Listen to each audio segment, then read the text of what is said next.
اپنے ایک دوسرے دوست سے قرض لیا، اور قرض لینے کے بعد جو ٹائم تھا وہ پورا ہو گیا.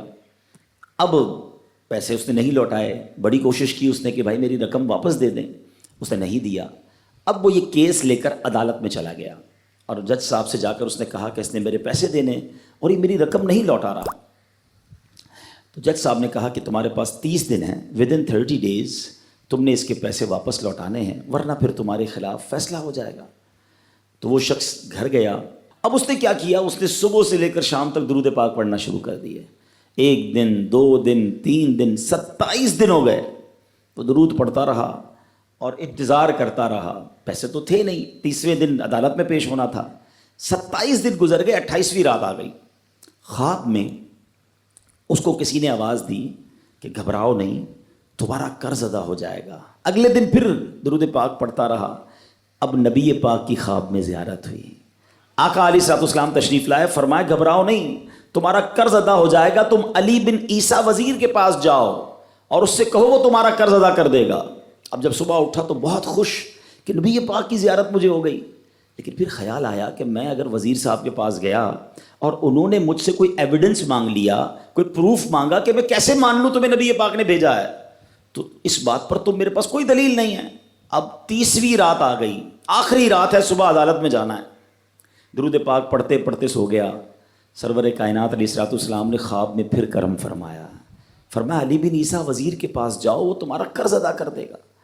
کہ حضور میں چلا تو جاتا، مگر اگر وہ مجھ سے یہ کوئی پروف مانگتا، کوئی ایویڈنس مانگتا تو میں کیا جواب دیتا؟ پیارے آقا علیہ الصلوۃ والسلام نے فرمایا کہ ایسا کرو، اسے یہ کہنا کہ آپ کا ایک راز ہے جو آپ جانتے ہیں اور رب جانتا ہے، اور وہ راز یہ ہے کہ آپ روزانہ فجر کے بعد 5000 بار درود پاک پڑھتے ہیں، اور جب تک درود پاک مکمل نہیں ہوتے آپ کسی سے بات نہیں کرتے. اب جب صبح اٹھا تو بہت مطمئن کہ اب تو دلیل بھی آ گئی ہے. پہنچ گیا صبح علی بن عیسیٰ وزیر کے پاس. اس کا دربار لگا ہوا ہے. اس نے پیغام بھجوایا کہ میں علی بن عیسیٰ وزیر صاحب سے اکیلے میں ملنا چاہتا ہوں، پیغام لایا ہوں. درباری نے آ کر پوچھا، وزیر صاحب پوچھ رہے ہیں کس کا پیغام لایا ہو؟ کہا میں نبی پاک علیہ الصلوۃ والسلام کا پیغام لایا ہوں. فوراً وزیر صاحب نے بلا لیا. کہا فرمائیے. کہ مجھے میرے آقا علیہ الصلوۃ والسلام نے کہا ہے کہ آپ میرا قرض ادا کر دیں. میں 3000 دینار کا مقروض ہوں. Today is the last day in the court. آج مجھے کورٹ میں پیش ہونا ہے. اگر آج میں نے اپنا قرض ادا نہ کیا تو مجھے جو ہے وہ سزا ہو سکتی ہے. علی بن عیسیٰ کہتا ہے میں بالکل آپ کا قرض تو ادا کر سکتا ہوں، مگر مجھے کیسے پتہ چلے، کوئی دلیل ہے، کوئی پروف ہے کہ آپ کو نبی پاک علیہ الصلوۃ والسلام نے بھیجا ہے؟ کہتا ہے ہاں، خالی ہاتھ نہیں آیا، آقا نے دلیل بھی عطا فرمائی ہے. اچھا بتائیے کیا دلیل ہے؟ کا دلیل یہ ہے کہ آپ کا ایک راز ہے جو صرف آپ جانتے ہیں اور آپ کا رب جانتا ہے. 5000 ٹائمز ڈیلی آپ درود پاک پڑھتے ہیں فجر کے بعد، اور جب تک یہ درود پورے نہیں ہوتے آپ کسی سے بات نہیں کرتے. آپ ذرا پہلے تھوڑی دیر کے لیے امیجن کریں کہ جو وزیر 5000 بار روز درود پڑھتا ہوگا وہ عاشق رسول کیسا ہوگا. اس کی تو لاٹری نکل آئی نا، وہ تو خوشی سے جھوم اٹھا، کہتا ہے مرحبا یا رسول اللہ، میرے درود پاک قبول ہو گئے، بہت خوش. اب ابھی بیٹھے ہیں آپ، کمرے میں گیا، واپس آیا اور 3000 نہیں 9000 دینار لے کر آیا. کہتے 3000 تو نبی پاک کا حکم، مرحبا یا رسول اللہ، 3000 اور لیجئے، آپ نے اتنی اچھی خبر مجھے سنائی، اتنا پیارا خواب سنایا، آپ کے قدم میرے گھر تک آئے، اور 3000 مزید لے جائیے، اس سے اپنے بچوں کے لیے کوئی کاروبار شروع کیجئے، اور ایک وعدہ بھی کیجئے، زندگی میں آئندہ جب بھی آپ کو کوئی ضرورت پڑے گی نا، آپ میرے پاس آئیں گے، میں آپ کا بھائی ہوں. اب یہ دیوانہ بڑا خوش ہو کر عدالت پہنچا. اچھا everybody expecting over there, سب یہ سوچ رہے تھے کہ یہ اس نے آج گرفتار ہی ہونا ہے، کیونکہ تھا ہی کچھ نہیں اس کے پاس، پہلے ہی کہہ دیا تھا کہ میں کولیپس ہو گیا ہوں. اب عدالت میں جاتے ہی اس نے 3000 دینار جج صاحب کو دے دیے کہ صاحب اس کا میرا قرضہ ادا کر دیں، میں جو ہے وہ اپنے قرضے سے بری ہونا چاہتا ہوں. جج صاحب ہوتے ہیں، انہوں نے کہا قرضہ تو ادا کر دیں گے، پہلے بتاؤ پیسے لائے کدھر سے ہو؟ تم تو کہتے تھے پیسے نہیں تھے تمہارے پاس، اتنی بڑی رقم کیسے انتظام کی؟